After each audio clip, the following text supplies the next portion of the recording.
And a fresh revelation has exposed Canada and its patronage to Khalistani sympathizers. This comes from none other but the son of dead Khalistani terrorist Hardeep Singh Nijjar. It's a mega Times Now expose. Nijjar's son has revealed his father met regularly with Canadian intelligence officers in months before he was shot dead. He also claims that his father, Hardeep Singh Nijjar, had been meeting with the Canadian Security Intelligence Service officers once or twice a week, including 1 or 2 days before the murder on the 18th of June, with another meeting scheduled for 2 days after his death. The meeting started in February and increased in frequency in following 3 or 4 months. Pranesh, it's a Mega Times Now exclusive. What is incredible, Kritsween, is that this is a truth that Justin Trudeau has so far not spoken about. And if not for Balraj, the son of terrorist Nijjar, this would not have come out. What are we talking about? We are talking about the CSIS, the Canadian Security Intelligence Service, that was holding meetings with Nijjar, and these were not ordinary meetings. We are being told by top sources who are in the know of things, and Brahma Chalani, who needs no introduction, one of India's foremost voices on geopolitics, will be joining us shortly, Kritsween. But just to put this in context for our viewers, security briefings and intelligence briefings are held for the who's who of the government, the top officials. In Canada, it'll be for the Prime Minister. In US, it is for the serving president. There's also a briefing which is held for for former presidents. Now, this is the norm throughout the globe. But in Canada, and with the exception of Pakistan, where also terrorists and global terrorists are treated like state guests, here's perhaps that template that Justin Trudeau's government was doing. Was this a parallel kind of government which was running? Why was Nijjar, who was a terrorist, a most wanted, also had a red corner notice against his name, was getting intelligence briefings? Who will answer that question? Let's open this up. Brahma Chalani now is with us. Sir, thank you for speaking to Times Now once again. This revelation is chilling, exposes Trudeau and his government at multiple levels. You're absolutely right. In fact, if you look at the situation more broadly, there appears to be an unholy nexus between some Anglosphere security or intelligence agencies and prominent Khalistanis. These agencies are both sheltering and shielding prominent Khalistani terrorists and gangsters. The question that we need to ask ourselves is why? Why are some Western agencies shielding and sheltering prominent terrorists wanted in India? It appears that for some Anglosphere countries, these Khalistanis are potential leverage against India. That appears to be the only explanation. For example, if you look at this guy who is an American-Canadian dual citizen, he's based out of New York, Gurpatwant Singh Pannu. Recently, he made headlines by directing Hindu Canadians to flee Canada on the pain of punishment. Now, how is Pannu being allowed to operate with impunity from American soil? In the same manner, the fact that Canadian intelligence officers were regularly meeting with Nijjar raises the legitimate question whether Nijjar was a Canadian intelligence asset. Obviously, there is a murky nexus between militants and terrorists and Canada's premier leading intelligence agency, known by the abbreviation CSIS.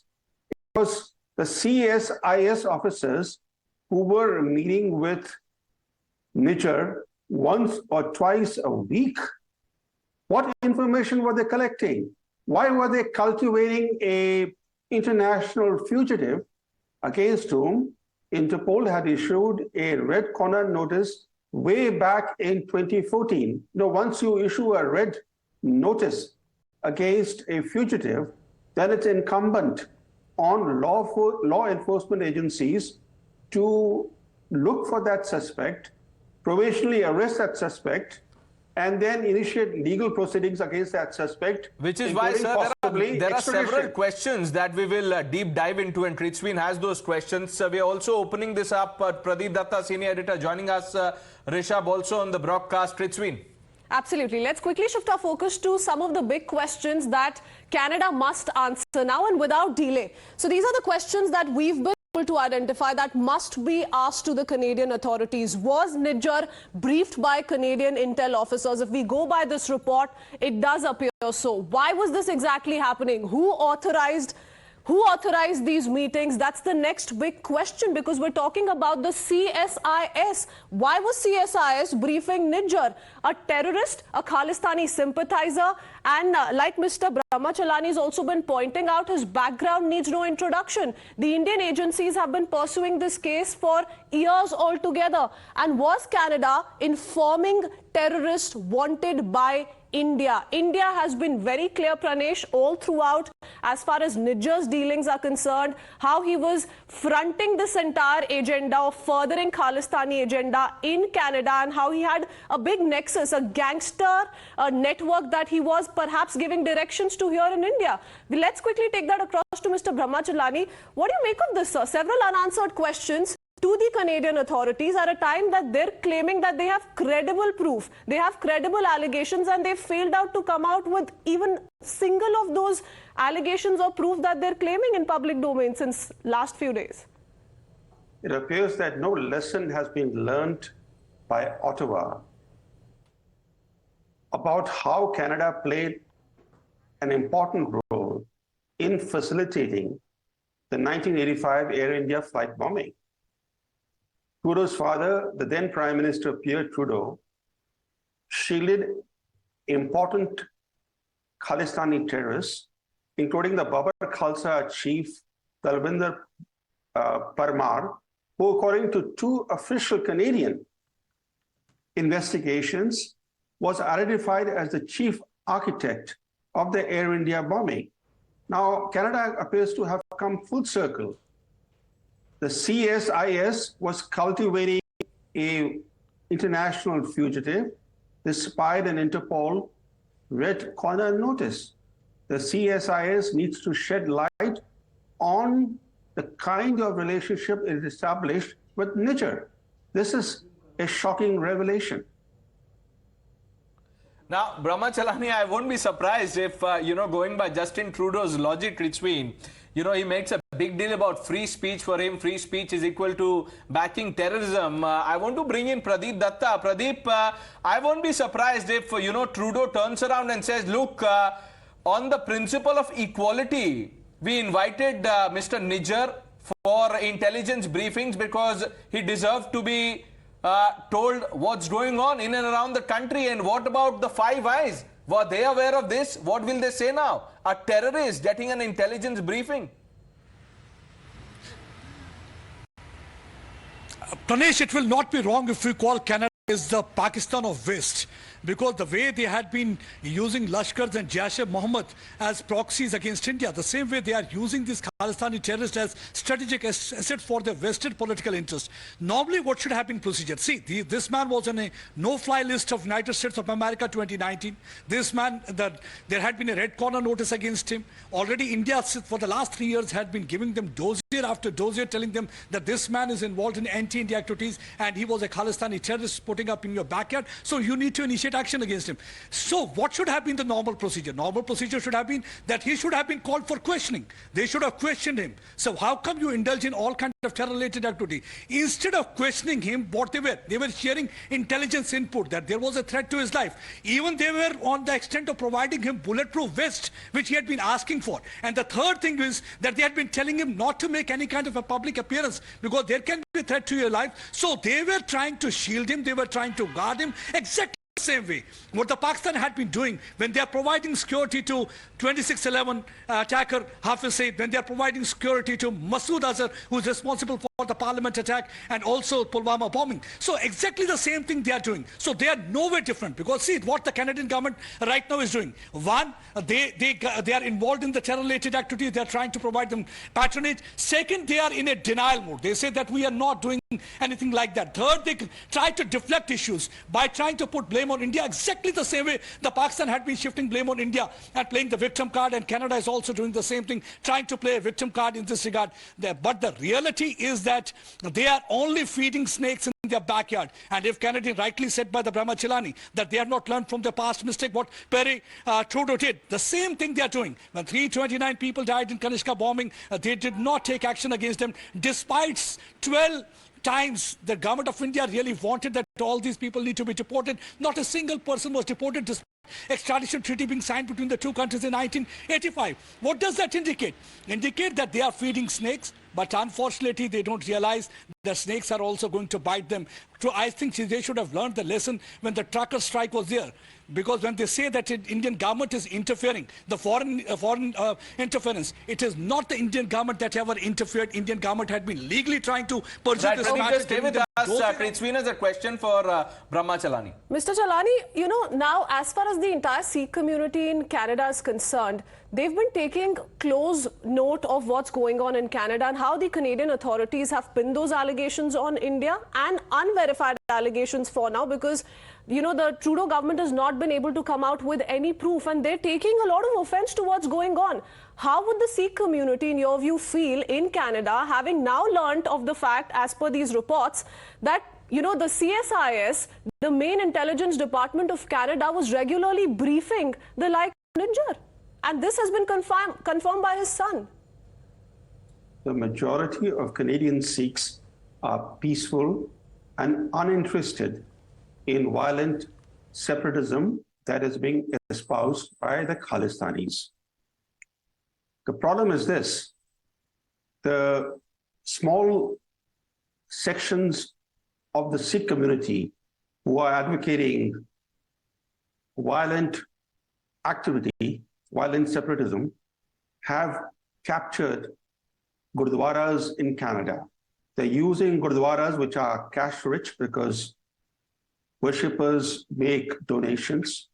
They're using these gurdwaras as a base to indoctrinate youths, to present themselves as quote-unquote religious figures. For example, Nijjar is being described in the Canadian press as quote-unquote a Sikh preacher.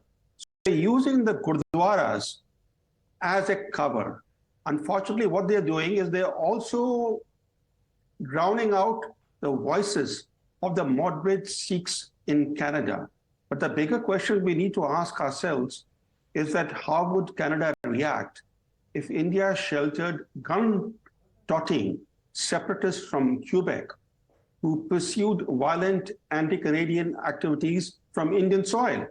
Would they take it quietly? Certainly not.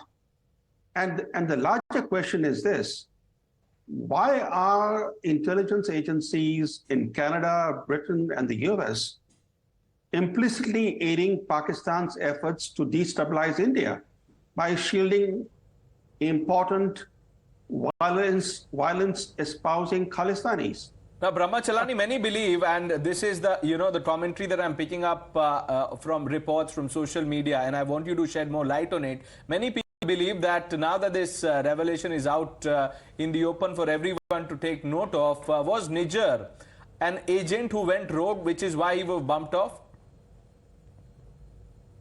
What we know is that because of the growing nexus between Khalistanis, drug trade, and gun culture in British Columbia, that intersection had created a very toxic environment in which gangland killings were increasing in frequency in British Columbia. The British Columbia has become the global hub of the Khalistan movement. There may be no support for Khalistan in India, but the Khalistani movement is alive and kicking, largely based in British Columbia, where about 24 of the most wanted Khalistani terrorists are based. So using British Columbia as a base, they have engaged not only in anti-India activities, the inter-faction rivalries within the Khalistan movement have led to gangland killings. We have seen several killings just this year of Khalistanis. Right. Absolutely. Ex-Khalistanis and Mr. Khalistanis have been killing Brahmacharari, each today other. one is forced to ask this question, most importantly to the Canadian authorities. You're going soft on Khalistani elements because they're continuing with their protests. You're giving all of these elements a free run on your own soil. And now we're learning of these reports of regular intelligence briefings being given to some of these sympathizers or terrorists, because that's what they're being called here in India. Stay on with us. Rishabh, what about the Indian agencies? What about the Ministry of External Affairs? Have they taken note of this report so far? Are they likely to respond to the same?